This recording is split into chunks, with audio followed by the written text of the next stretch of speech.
The creators of this podcast would like to acknowledge the traditional owners of the land on which it is recorded. Aboriginal and Torres Strait Islander people are the first storytellers of this land. We pay respect to their elders, past, present and emerging, as well as any Indigenous people who may be listening today. This podcast is a TOFOP production. Head to tofop.com for more. The following episode of TOFOP is rated MA for mature audiences. It may contain sexual references, time travel references, allegations of bin misconduct, and mild coarse language. TOFOP advises that this episode is not suitable for anyone under the age of 15 or anyone who thinks a comedy conversation between two old mates sounds like a terrible idea for a show. Minors must be accompanied by a parent or guardian. This is John Deek speaking.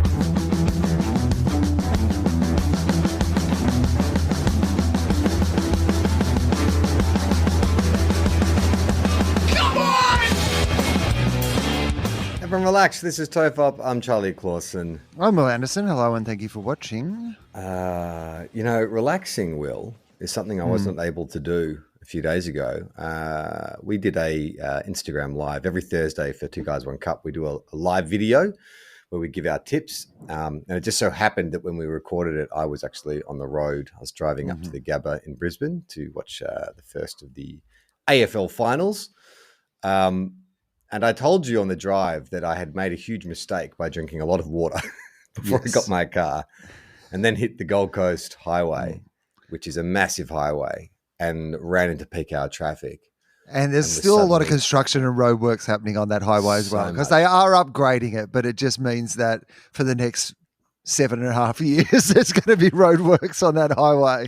And so there's not really many opportunities to sort of easily turn off. Once you get trapped on there, you are trapped. Yeah. And there's not a lot of especially I was trying to tread that fine line between, well, I could probably make a quick pit stop, but I had to get to this place on time to pick up my tickets and all this kind of stuff. So I was running against the clock.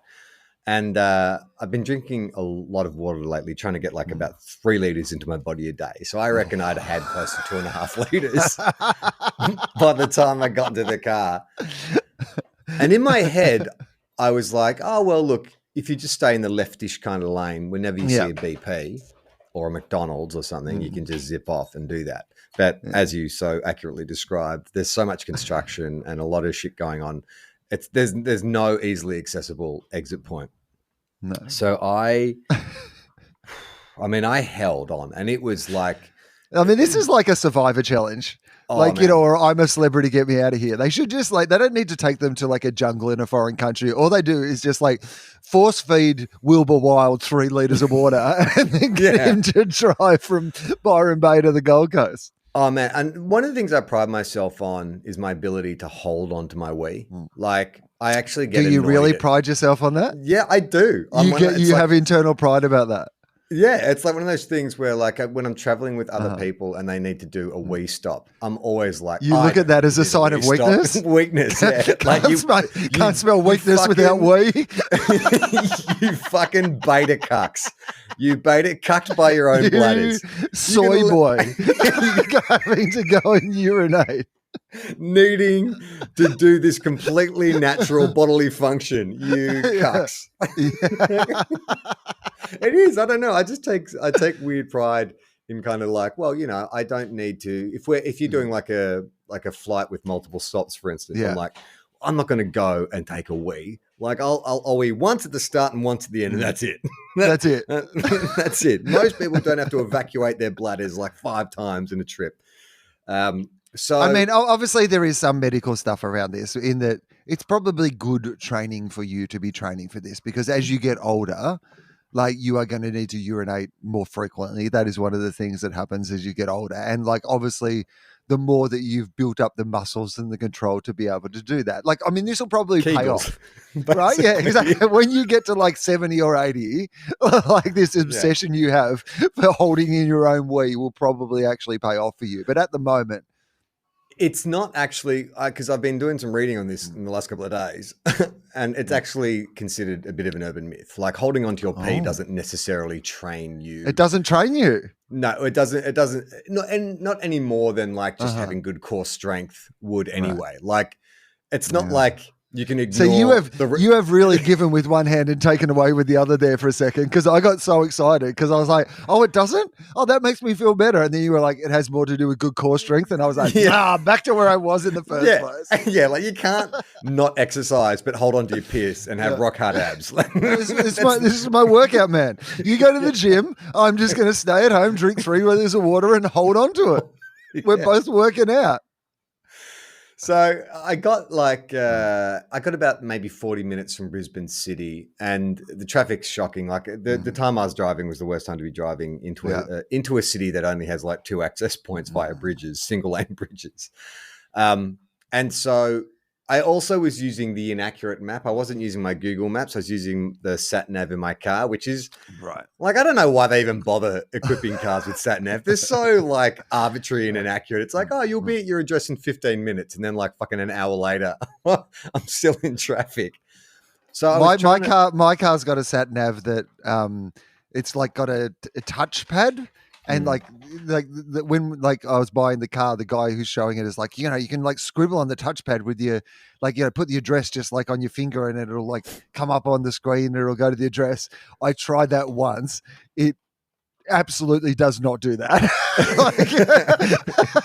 Like it's one of those things where you're like, I know this is meant to save time, but this would take much more time than me just plugging in my phone and going off my phone sat nav. I mean, I love those. Jem gave me her older iPad the other day, and it was an improvement over my iPad. And one of the features, she said, it's got this little stylus pen. It's gone, you can just write notes in the note, and it does that thing where it converts your handwriting into text. And I'm like, but in a world where we do voice to text, why the fuck would I handwrite something? Like if I'm going to take a shortcut, I'm just going to use the voice to text. That's already been solved. This pen that converts handwriting into text doesn't make any difference. No, and I don't know how to erase with it. So if I get it wrong, then I don't know what to do about that. Like it's much more difficult than they should have just said to me, hey, do you have a phone? And I'll be like, yeah, I've got a phone. They're like, well, we're just going to rip out about $10,000 worth of equipment out of this car that you will never use. So I'm hit Brisbane and hit traffic, and it gets to that kind of point where like you start playing like all these mental games, like you're pinching your thigh, trying to distract yourself from the kind of pain in your gut. You're getting some good Catholic shit going on now. You get some real denial of natural impulse stuff. I'm getting like numb in like from my bladder down. Like I can't feel my nether regions. Uncomfortably numb. And I'm doing shallow breathing because if I breathe deeply, it puts more pressure onto my bladder. So I'm like, it's like I'm doing a Le Mans classes. I'm like if I'd been pulled over the place, it's like this guy is nothing sus definitely at all on drugs. But you, as a joke, before we ended the Instagram live, was like, oh, how funny, if you have to piss into a bottle, that we should keep the camera rolling. Yeah. And I was seriously contemplating that because I had my bottle of water here. And I was now hang on. But that's your good bottle. That's my good bottle. That's not like a Gatorade bottle that you just happen to have on the floor of the car, like that you can then dispose of once you've urinated it in. That's your trusty water bottle. Yeah, and so my plan was, because it was about a third full, just tip it out, obviously. And then I was like, but I don't, like there's nowhere on the highway that I can just pull over. I mean, so do you pull over and do it in the car? Like, and then how do you... are you saying, do you, if you pull over, mate, if you pull over, then you don't need the bottle. You've got a back tire. If you pull over into I couldn't do it. There's so many people. What are you talking about? It's on a highway. I couldn't do it. No way. How long is this piss going to take? I get stage fright in a private bathroom with like one other person. You think I can do it in front of an audience of thousands? Like a rotating... It's the only way I can wee. Every time I need to go to the toilet, I have to go out on the road and hope a car comes by. Because that was part of my one part we went past there was some vegetation. Yeah. And I was like, just fucking pull over. Pull over behind the vegetation. I was like, I just can't because the other thing too is, when you've held it on for too long, it gets stuck. And I'm like, I'll just be standing there with my dick in my hands for a good 2 minutes before anything happens. So if anyone is, and everyone's moving at 20 kilometers an hour, it's not like traffic's rushing past. So they'll be like, oh, is that guy? They'd be like, oh, what is? Oh my god, that guy is just standing there holding his penis on the side of the road. Yeah, but that Can we call the police? No, I mean, it's not like they would not understand what was happening. They are human beings who have been in similar situations. They would. I would end 100%. up on brown cardigan in 2 seconds. That's I know. This is my great fear is ending up on brown cardigan. Like little sidebar. I'm riding Jem got me a bike for my birthday, so I've been cycling around town a lot. And where the gym is, it's just outside, like a little industrial estate outside of town. And there's like a 2-kilometer stretch of country road that I have to go down on my bike. And A, it's kind of hairy because there's no bike lane. So I'm sort of riding just to the side of this freeway with trucks and shit going by. B, there are these fucking magpies because it's spring now. And these fucking magpies are dive bombing me. So every day I reckon there's about a 50-kilometer stretch where I'm getting attacked by a magpie. And I just fucking know that some truckie or someone or some like tradie's going to go by. I've seen these videos on the brown cardigan all the time. And I'm going to be the dork that's like slapping a magpie off my head, and they're going to have some funny caption like "Swoopy boy, look at this dickhead" or something like that. So, well, I mean, I like to think that the two would combine.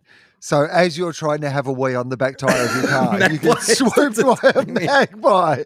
And so you're like swatting the magpie away. My pants with on my one ankles. hand, but you got like your hand on your dick on the other hand, and then a truckie comes by and puts it on brown cardigan. Yeah, okay, I can see how that would actually happen. My greatest fear. My greatest fear. So I didn't pull over. And so what I was doing is I was going to park at my mate's place who lives in Brisbane, and then dump my bags in, say hi to his wife and kids, and then jump in an Uber and meet him at the ground.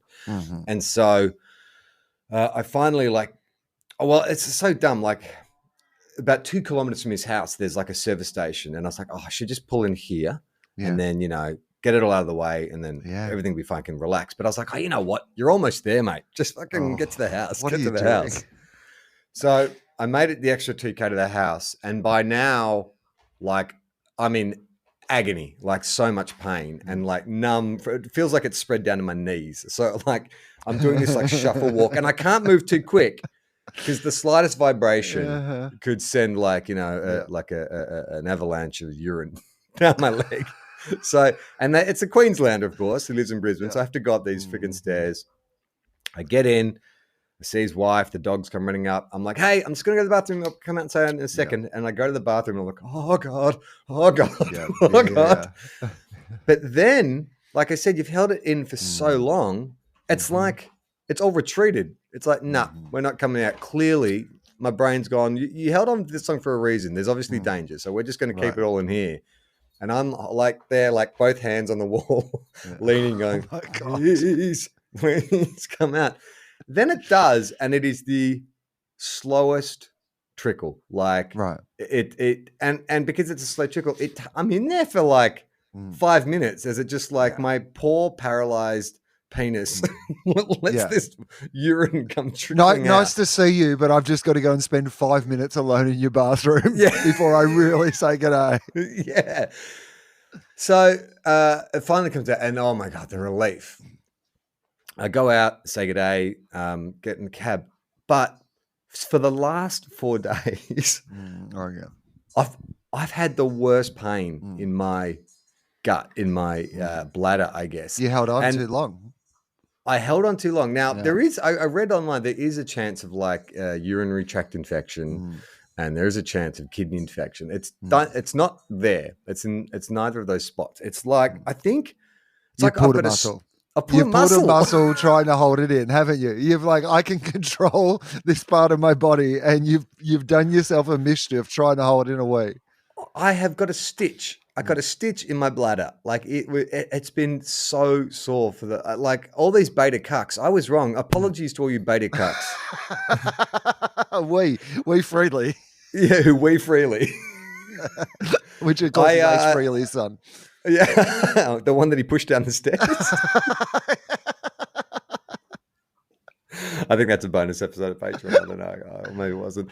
Yeah, man, it was intense, and not only that, but when I made it to the Gabba, which I'd never been to before, which was a very spectacular ground. It's so strange that like most cities, their stadiums are like the jewel in the crown. Like you know where the stadium is, and like they build a precinct around it. The Gabba's just like in there. the suburbs. You wouldn't know it. Like you're just No. driving around, and then suddenly there's like this like 35,000 seat stadium. And it's because it's obviously built in a time when I guess city planning wasn't a thing. Like it's fucking terribly laid out, and the gates aren't clearly marked and stuff. So I had to meet my friend at gate 8. And so I found it, luckily I wasn't far from that, found it quite easily, but it's not one of the main gates. It's like, you got the big letters, big numbers, and then gate 8 is for some reason, this tiny little hidden gate. Mm-hmm. Anyway, I was waiting for my friend and he was having trouble finding it. And because it was like footy finals, there's a lot of like, and Richmond, a lot of supporters had flown up from Melbourne, a lot of like tension in the air. I'm standing there waiting for my friend outside, gate 8. And I'm wearing black pants and a black bomber jacket and a white t-shirt. And stressed fans are coming up to me and asking for directions. And at first I'm like, well, yeah, okay, I know where things are. They're like, where's gate 9? It's gate 9. It's like, where we go? Gate 6 that way. Yeah. So I'm just like pointing people left or right, depending. But then like it kept happening. And then people were, as it was getting close to the first bounce, and my friends running later, people are getting more aggressive with me. Like now they're annoyed at you. Yes. Like, I don't work here, but I've been trying to help people anyway. But now people are pissed off at me because I'm not working here well enough in my imaginary capacity of having this job. And add to that, like my gut is killing me because an hour ago I was holding onto my pee for too long, and the beta cucks were right, which shame on. Are any of the beta cucks rubbing it in by coming and asking for instructions of where the toilets are? Did anyone ask you where the nearest toilet was? No one did. But this one guy came up. So the other thing too is, I as more and more people are coming up, like I'm sort of getting like more detailed. Oh yeah, so gate 3, it's 3. Go that way and that way, and so this Richmond supporter came up and he's like, "Where's gate 9?"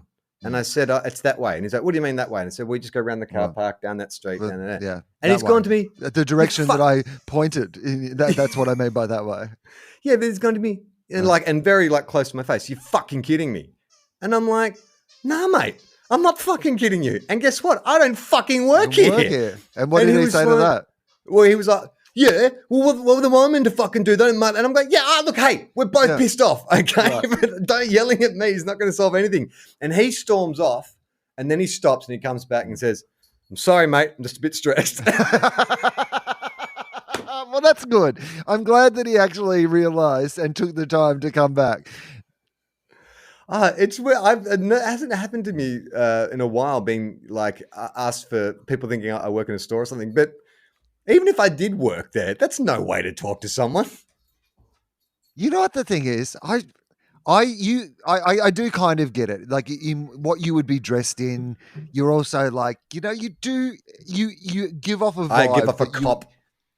Yeah, I give a cop. That's right. It's why you've got cast as a cop is like, you've just got that sort of, this guy knows where things are.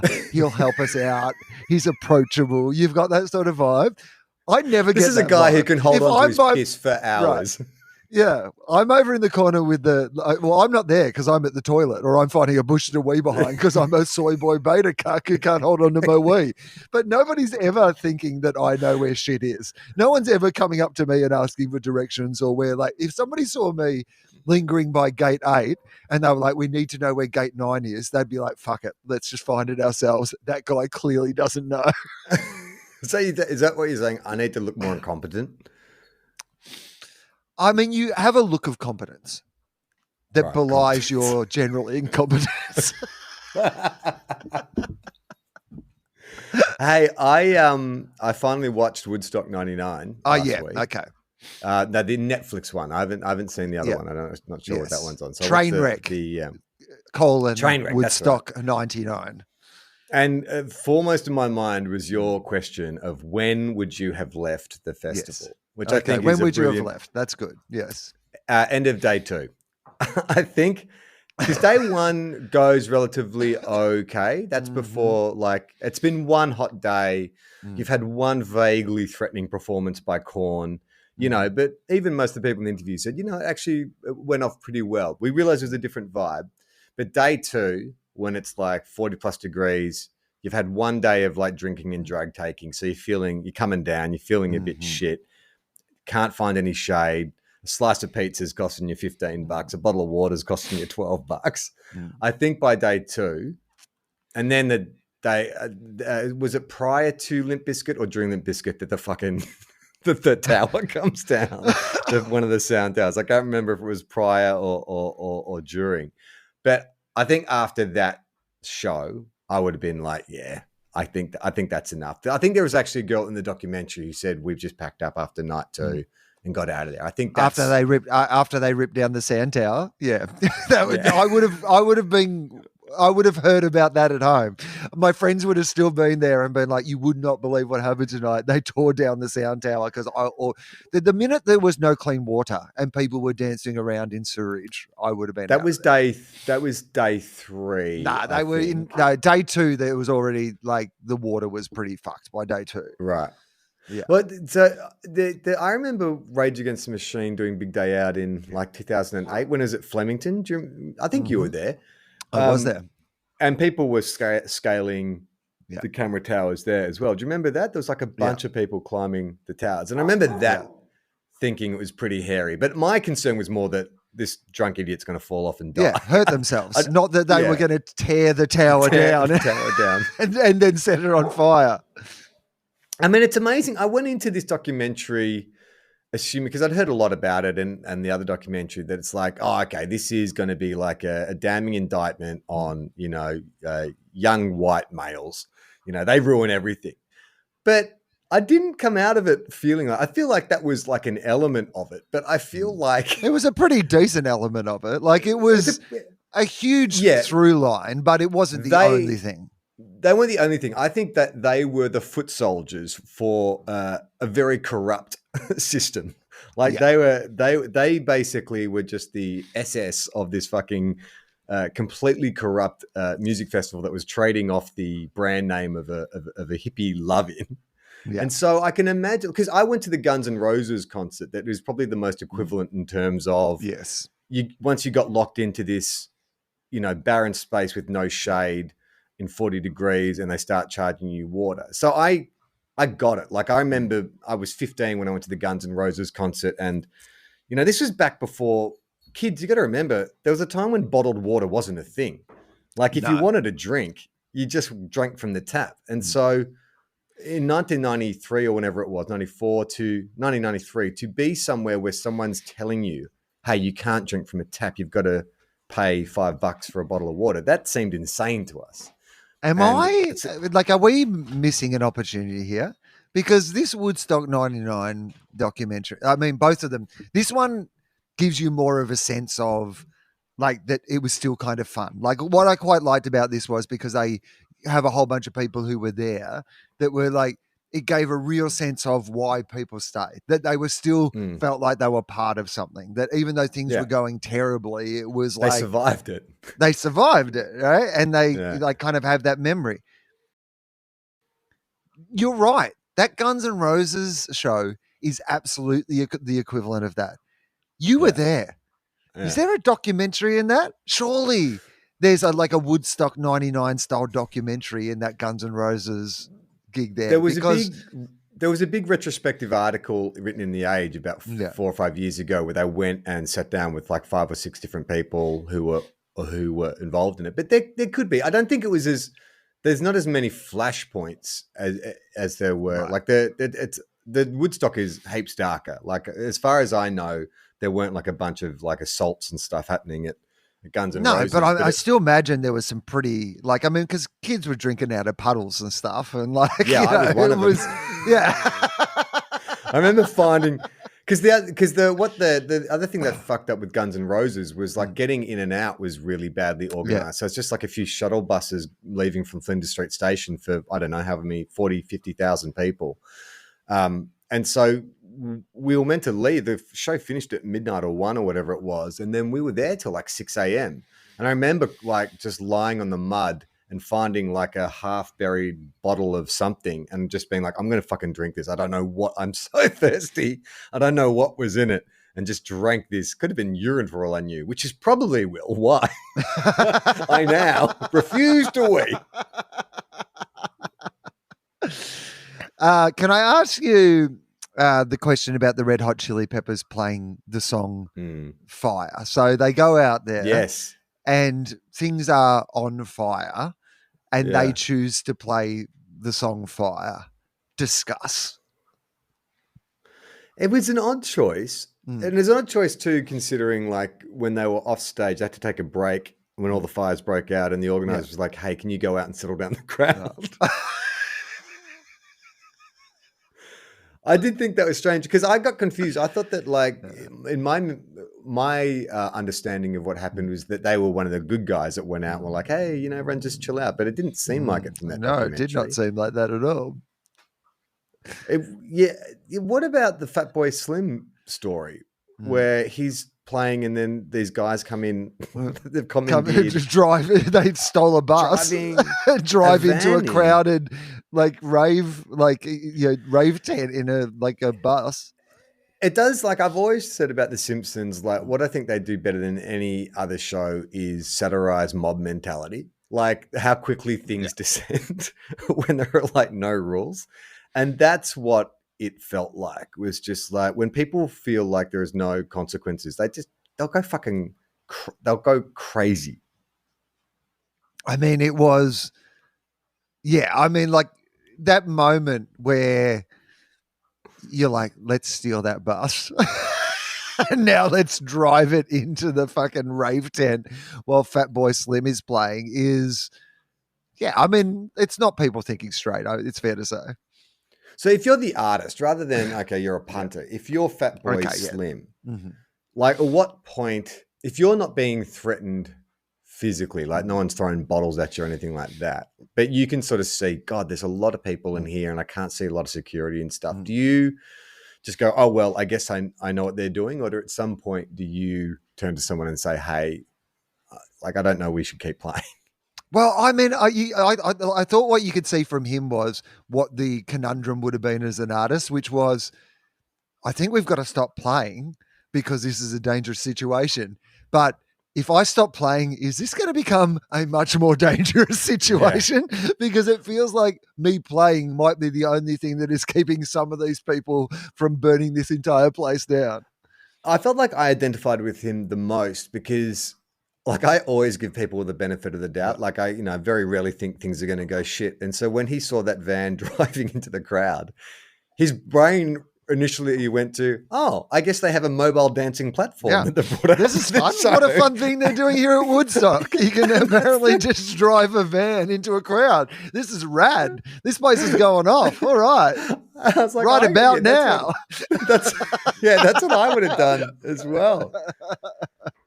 But yeah, it's just that I could imagine being there on the first day, because it did look quite cool on the first day with, everything was open and clean and before the rubbish came. But it's amazing that within 3 days, like what had happened, like some of that footage of them driving in the day after the last day, where it's just like completely dystopian, just like smoking ruins and stuff like that.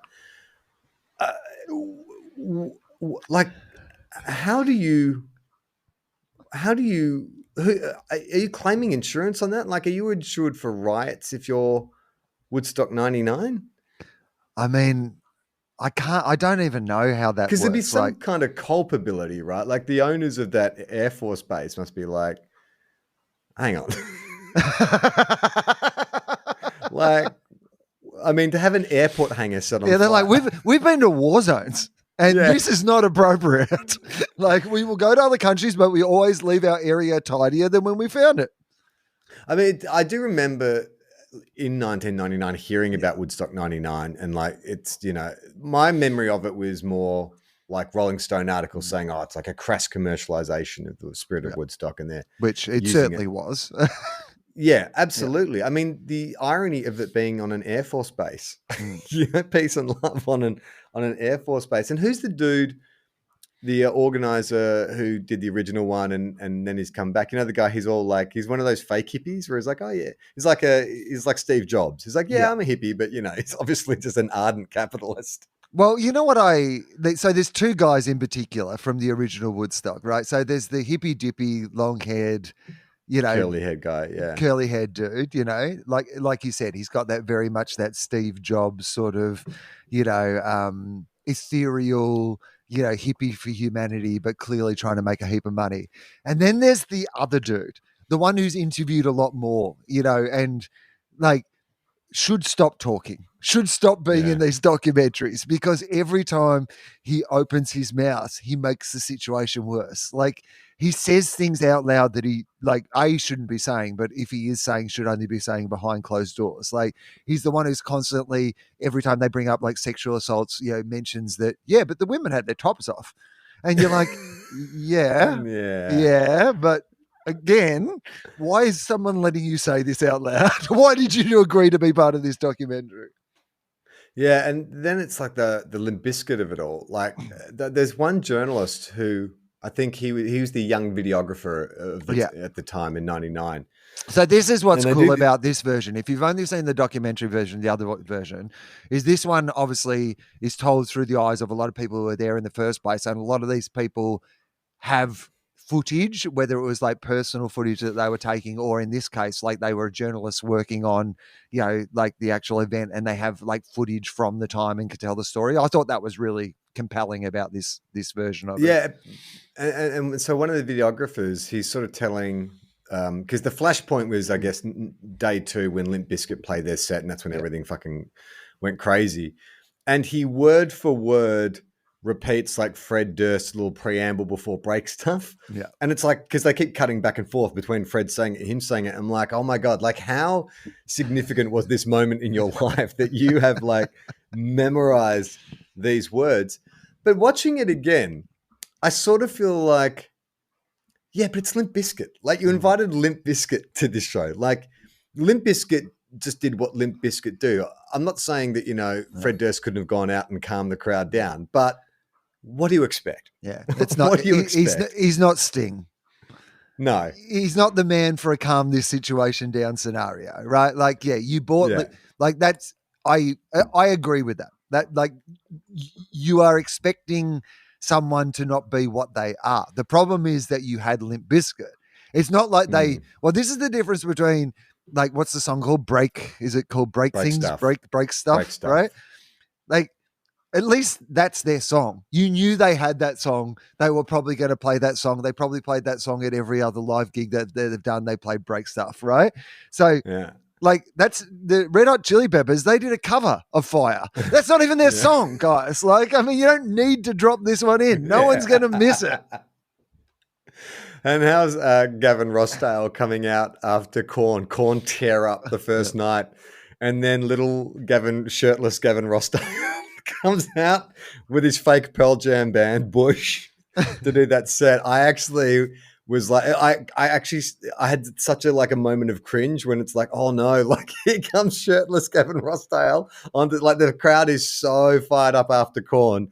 And out comes Gavin Rossdale and Bush to play, and they open with one of their sappy kind of like soft rock songs. I was like, oh God, is this when it happens? Is this when the crowd goes crazy? That's what I thought was going to happen. But actually, like, that's what I thought that story was going to be. And then and I am now the guy who plays Gavin Rossdale because Gavin Rossdale was killed by white teenagers that day. That's what I thought this was actually going to be like. But I actually came out of that with a little bit more respect for Gavin Rossdale. I was like, you calmed him down. Calmed them down. You actually did the response. You, as opposed to so many other people over the weekend who had an opportunity to do the right thing, you went and out there and tried to do the right thing.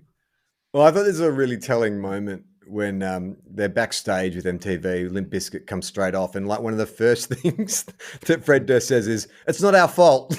Yeah, like I didn't do it. I didn't do it, kid. It's the first thing that you have to say is, it's not our fault. I don't know what's going on. None of this has anything to do with me. No, I didn't sing a song about breaking stuff. Absolutely, I did not. Yeah, or telling all the kids in the crowd to gather up all that negative energy and just let it out. Yeah. It's not my fault. Yeah, man. It's I didn't get as anxious as I thought I was going to, because I'd heard a lot of stories about it. Yeah. And I'm like, oh, like I found the Fire Festival documentary more anxiety inducing. Like the idea of being at Fire Festival, I thought that would have been I feel a like the lot worse original for me. documentary is more anxiety inducing than this series, Okay. because with this series, because it's just told at a slightly different pace, you have that breakdown of other people telling their individual stories and their own takes on it, that it doesn't feel as like that first initial documentary. When I watched that, I was like, it really did fuck with me. I was like, I don't think I can ever go to a music festival again based on how I am feeling watching this at the moment. It did make me so nostalgic for the 90s, though. I was just looking at all the fashion and the music, and I was like, I love that you're the "Oh." person who watched that and just said, nostalgia, Mr. take me Knight. back to these good times. I really did. It's part of my identity crisis. I'm just like, oh God, the 90s, man. It was a time when you could burn down, you could tear down a light tower at a concert, and it was considered I mean, there is that amazing moment where it's an amateur footage of like these fucking bogans, or American equivalent of bogans, just like tearing down this mural. Like, there's just like miles and miles of this beautiful artwork done by artists on plywood. And these guys are just ripping it down. And there's some dude filming it going, woo, woo, this is history. Woohoo, this is history. And again, it's like one of those Simpsons moments. It's like, oh my God. What do you most miss about that period of time, do you think, if you are nostalgic about it? Like, what is it about that world that, isn't in our current world? I don't think it's about what was in the world. It was more where I was at that time. Right. I think it's more about the fact that I was discovering all these bands, and I sort of, to me, it was a mixture of cinema and music. They were the two things I was into, and it was like the indie film boom. It was like Tarantino and Kevin Smith, and being John Malkovich, and then it was the music, and I don't know. It's just more, that's what happens in life, is you have a period of time where you feel like the world was great and full of possibilities, and then you do your best to stay in that bubble for the rest of your life. And hence, and that's why we're in the cultural vacuum we're in now, where everything's fucking Top Gun Maverick and, remaking the same movie 500 times. Okay. So, speaking of being in that moment, then I can reveal to you that I have now watched Top Gun Maverick in the way that was intended, from the comfort of my living room. So it is on streaming. So I sat down the other night and I thought I'll do it on behalf of the podcast. I will sit, and I'm glad I didn't go to the movies to see it, is what I will firstly say. I know it's one of those things where you can only see this in the cinema or whatever. I understand that those, plane scenes are very thrilling. I am absolutely sure, and I'm sure it looked great on the big screen and blah blah blah blah blah. But I don't really care. Like, Yeah, plane moves are fun for me for about 60 seconds. One buzz the tower, one thing where you kind of pull up or pull backwards or do some fancy thing. Absolutely. But after a while, I'm just like, okay, yeah, this is.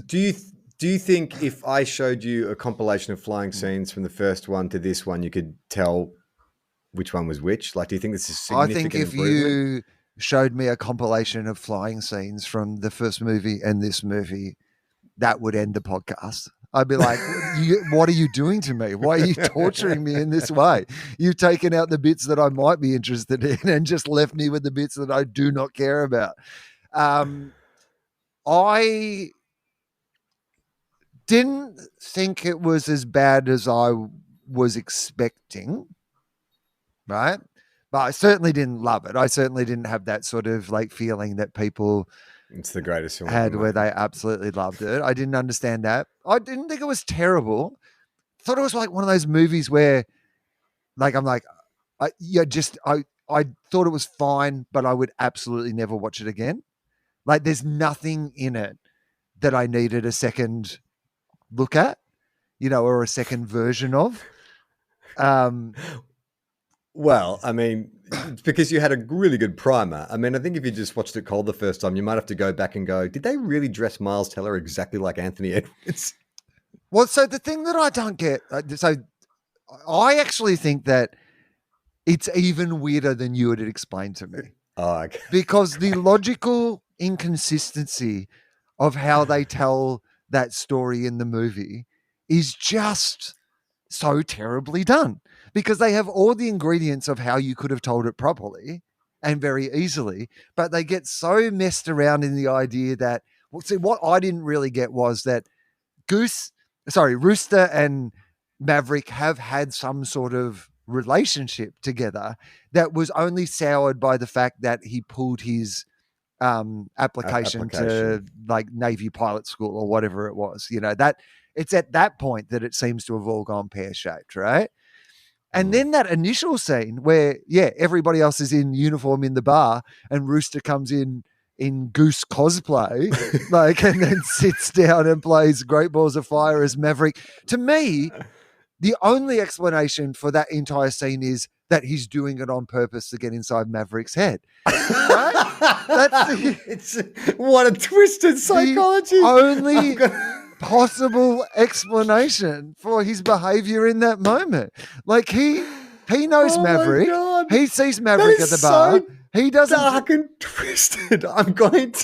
These guys were best friends at one point. I'm going to impersonate your dead best friend to fuck with you. Like that is what it dark. feels like. It's the only explanation for it, because Rooster knows how much it'll get inside Mav's head. Mav's made his play, and this is Rooster's play in return, is this idea of I'm going to fuck with you in the same way as you fucked with me, right?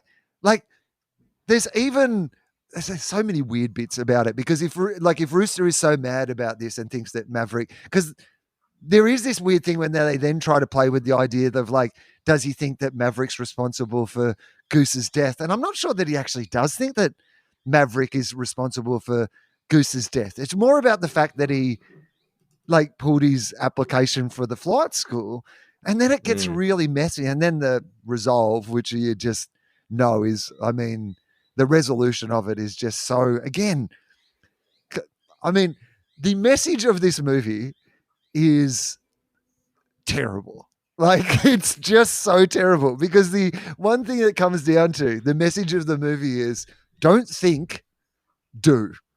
That's the message of the movie. Don't think, do. Hey, you thought too much. Just do it. Don't think about it. No wonder this movie has been so popular in America. This movie is America. This movie is, I get that it's about Tom Cruise and the last bit of movie making, that his kind doesn't really exist anymore. That and that's what Maverick is in this movie. He's a relic hanging on to, but there's no sense of he's a relic for a good reason. Yeah. And this movie, literally the message is don't think about things, just do things. It is the most American message of all time. If America had a slogan under the flag, it would be don't think, do. Well, I guess, if you really wanted to sort of say he's a relic for no reason, that's not exactly true. He's the only pilot who's ever been able to blah, blah, blah, whatever his qualifications were. And so these millennial pilots, they don't have the kind of feel that Maverick had, because he used to fly F-14s, whatever the fuck it is. So I think that's the kind of that's but the it's kind not of reason why true. he's stuck in time. It's imaginary. It's not true. Yeah, exactly. But it's Napoleon Dynamite's older brother who was a star quarterback in high school. You're nostalgic for a time that actually never existed in the first place. He is the classic of, there is this real sense of, I thought the message of the movie was going to be that, of course, he would have the capacity to teach these kids how to do it. But really the message is that he's just better than them and they couldn't do it without him. None of them can do it. They're the new Top Guns. And of course, he is the only person who can possibly get it done. It's that scene of your kind's out of the way. Yeah, your time's over or whatever. And he's not today. And it's not today, but what is the message of this movie? It's the new Ford versus Ferrari. This is the perfect Father's Day film. In fact, when I talked to Broden, he was saying like his dad doesn't go to the movies anymore, just doesn't consume movies. But took him to Top Gun was one that gets a pass because there's father-son issues, and it really, you're right, it's reinforcing that message that old people get it. Old people Young get it, people and young useless. people are dumb. Technology The best that young people them. can do is impersonate their dead dads. Yeah, exactly. Like that's the closest you'll ever get to any meaning. Is dressing like us. Yeah, and like you'll get an opportunity to prove yourself mostly through misguided guilt and nepotism, because Rooster gets the fly in this final battle based on nothing more than Maverick's fucking hunch, right? Yeah. Like, like he hasn't done anything to prove in the times. Like, in fact, if anything, he's been the worst performing of pretty much anybody in all the trials, Rooster. And then Maverick's like, no, this will rebuild our like relationship or whatever. You're right, because he fails all the kind of practical exams like everyone else, and then he's really sulky in class. Like he's actually the other guy, the arrogant dude, should be rightfully pissed off that he wasn't. He's the best pilot by far. He's done everything correctly. Nailed everything, and comes and saves them at the end. Spoilers, but like he's the hero of the movie. I don't know why you've made him look like a dick. And what did you think of the sex scene sort of thing? The lovemaking sort scene. of It's not thing. really a sex scene. Yeah. Sort of thing. Like, did you find it weird and off-putting? Yes, Yeah, absolutely. Because also I couldn't work out what we're meant to. Again, I thought they had some interesting things to play with, which was, and they almost got there a few times, right?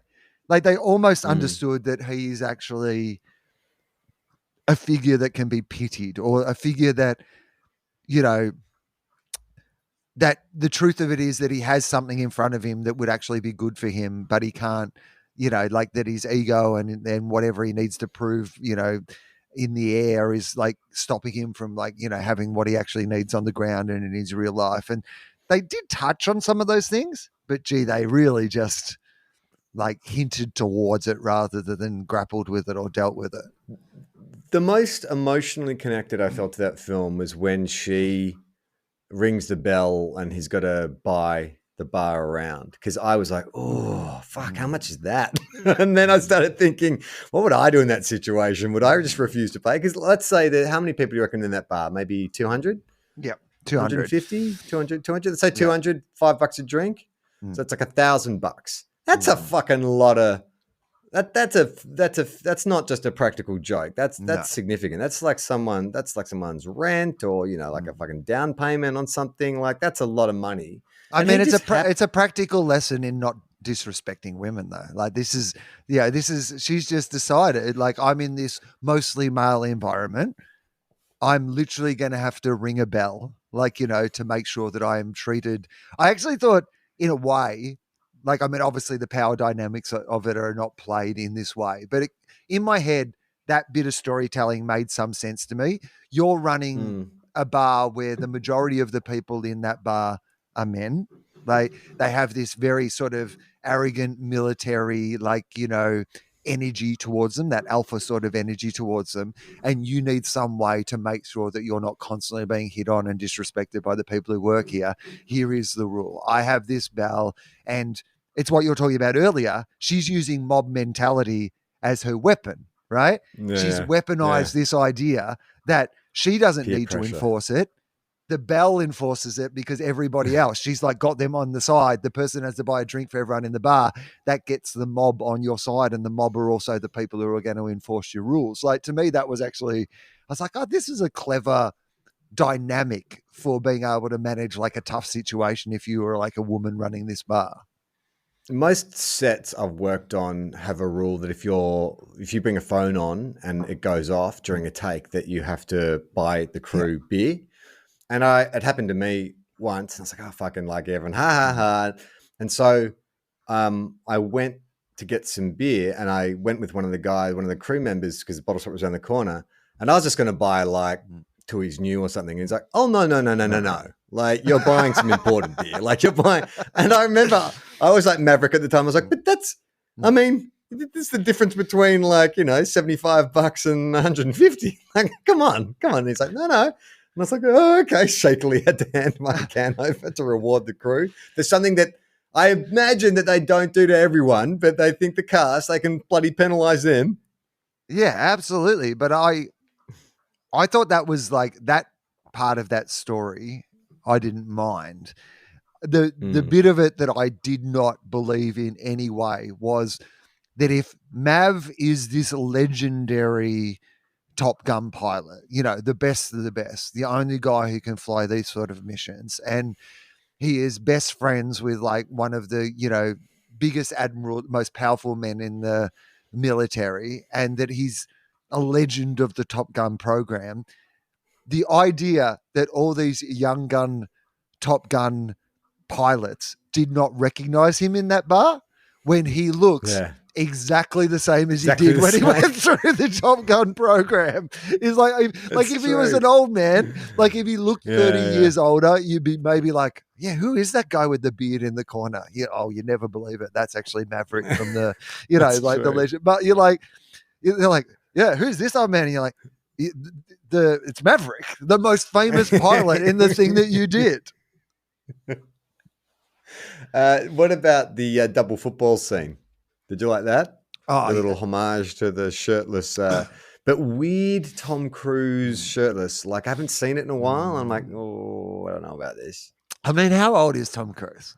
60 something, right? I mean, he looks. Hey, Mike, can you look up how old Tom Cruise is? I think it's. He looks incredible. Like, that's what I will say. Like, incredible for his age, but I don't need to see that shit. No, I don't think he does look incredible for his age. He looks like a really fit and healthy late 40s dinosaur person, right? He's but 60, by the way.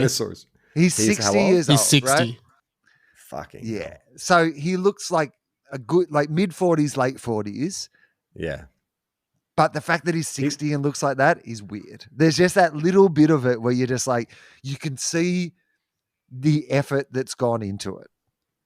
It looks a little HGH for me. Just probably because it is, right? Like, you can't look like that at that age without using human growth hormone. Stop producing testosterone, and you can't produce muscle mass like that after a certain age. And so, and he's a little man. Like, even with like a Sylvester Stallone or some of the bigger action geriatrics, you kind of like, because they've got the mass behind it, so it sort of looks more normal.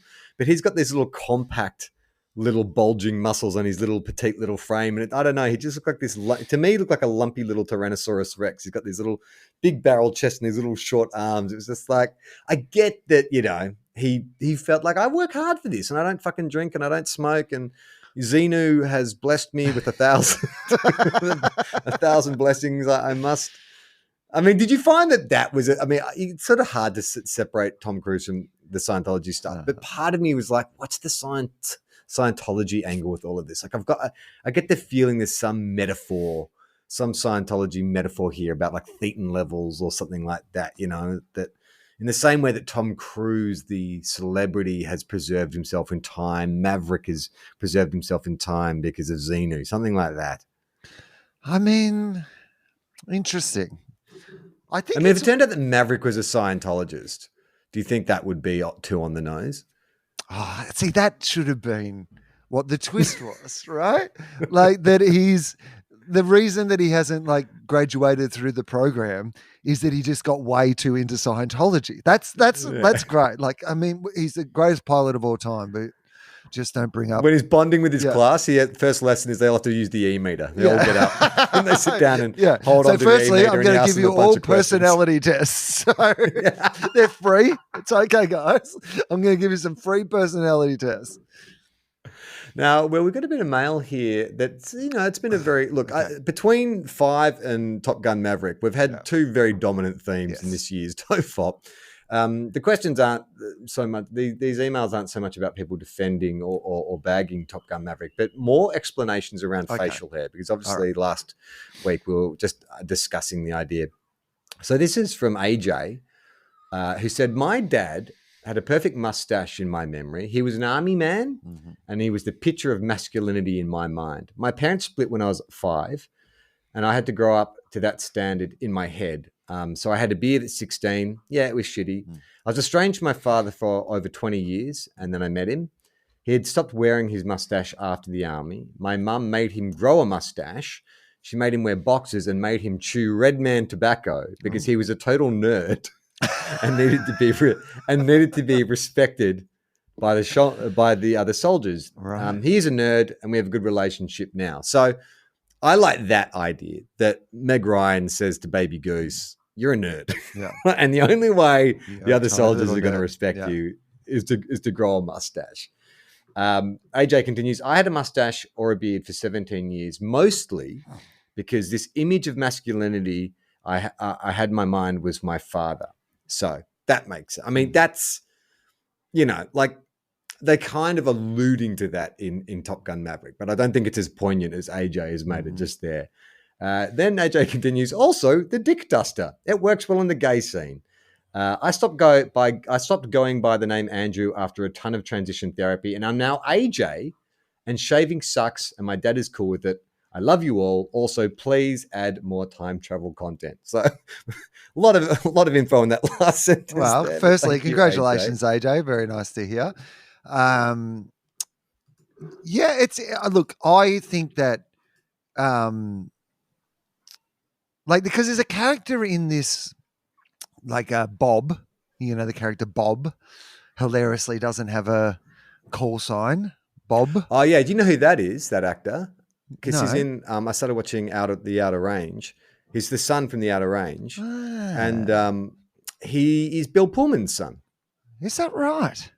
Yeah, and you can see it when you sort of go, oh yeah, I see the Pullman of it all. Yeah, okay. So he's Yeah. kind of like your nerdy character, isn't he? Like, what if Yeah. one of the other pilots, what if Rooster, Baby Goose, has come in, and he just looks like, normal Miles Teller, like he would be if he wasn't. And he went in and say Bob was dressed like Goose. So Bob had grown up idolizing Goose, less of an alpha character, somebody Make that, Bob yeah. the son of another one of the original Top Gun pilots, one of the supporting characters. Yeah. So there is a connection, and he's seen photos of Goose, and he knows who Goose is. Yeah, he grew up idolizing Goose. And and Miles Teller comes in, Rooster comes in, and Bob's got a Hawaiian shirt on and a mustache. That I would like to see. This is from Russ, not Russell Crowe, just a Russ. Hey, Charlie and Will, RE discussion about Goose and Rooster's mustache and Top Gun. It got me thinking about the facial hair in the military. As I was once in the Royal Australian Navy and have a beard, I thought I'd share with you the steps it took to grow a beard in the Navy. I'll give you some background about the facial requirements. So in the Australian Army and the Air Force, the only facial hair permitted is a mustache. No beards, goatees, or sideburns. I believe the forearms of the US military, Navy, Army, Air Force, and Coast Guard are the same. The only facial hair allowed in the Australian Navy is a full beard. No mustaches, goatees, or long sideburns. So Graham Garden would have sucked. What I love about this, but Bill Oddie would have been fine. There you go. Yeah. So what I love though is, so he's saying in the American armed forces, you can only have a mustache, but no beard. And Australia, you can only have a beard, no mustache. Is that what we're saying? In Australia, the only facial hair permitted is a mustache. No, just in the Australian Army and Air Force. Navy, you can have a beard in Australia. Okay, right. So in the Australian Army or Air Force, you can only have a mustache. Oh, okay. If you're in the Navy, you can only have a beard. You can only have a beard. I wonder why that is. Is it something to do with being on the water? It's an official directive that unless you have a beard, all men must be clean shaven.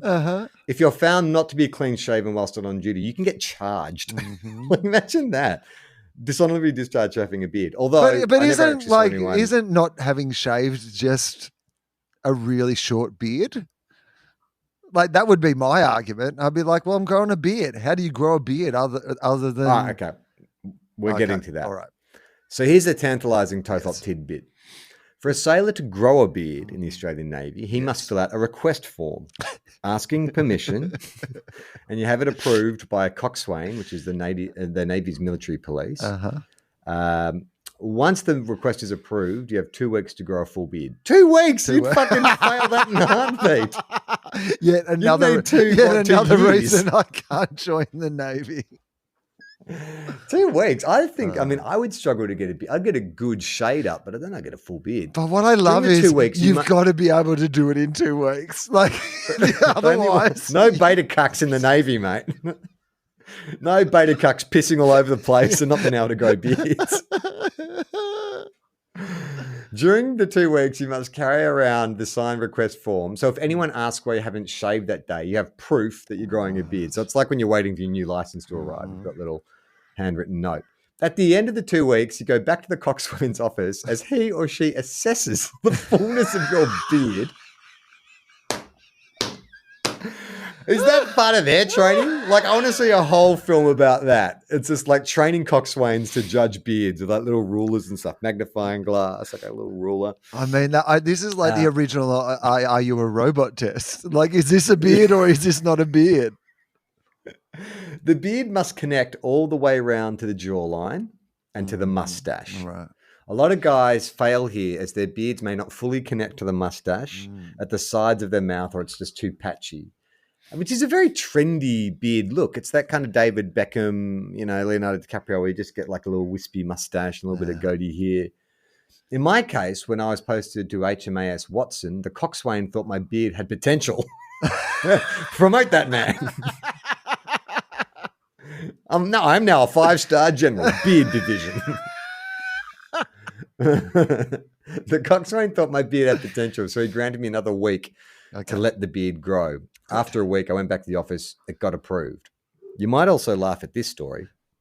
When my mate Worm went through the process, his beard was looking a little patchy at the end of the 2-week period, and he didn't think it would be approved. To get a fuller-looking beard before he went to see the coxswain, he took himself down to the mess, trimmed off a few of his pubes, and stuck them to his face with a bit of shoe polish.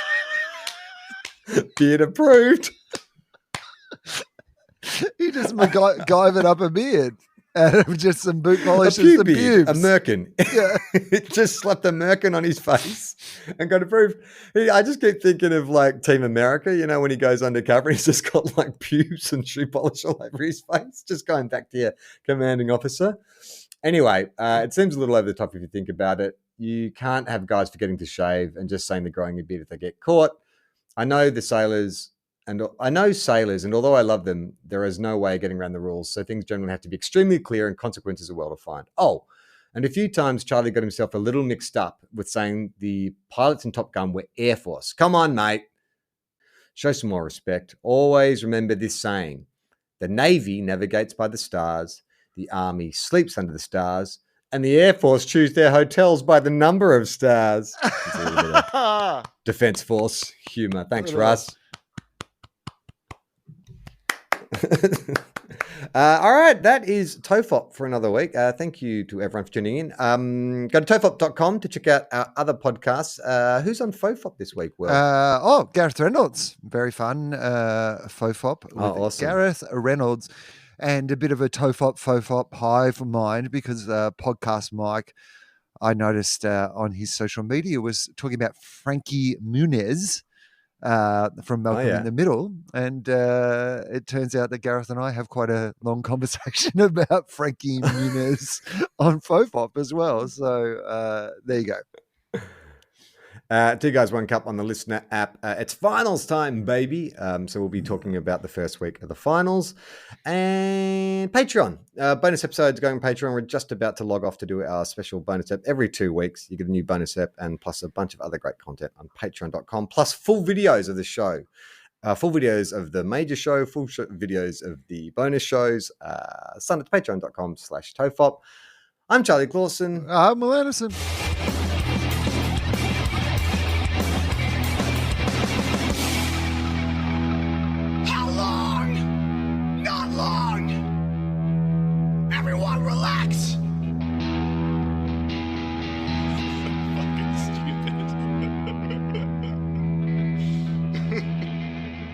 This podcast is a TOFOP production. Head to tofop.com for more. Cool things for cool people.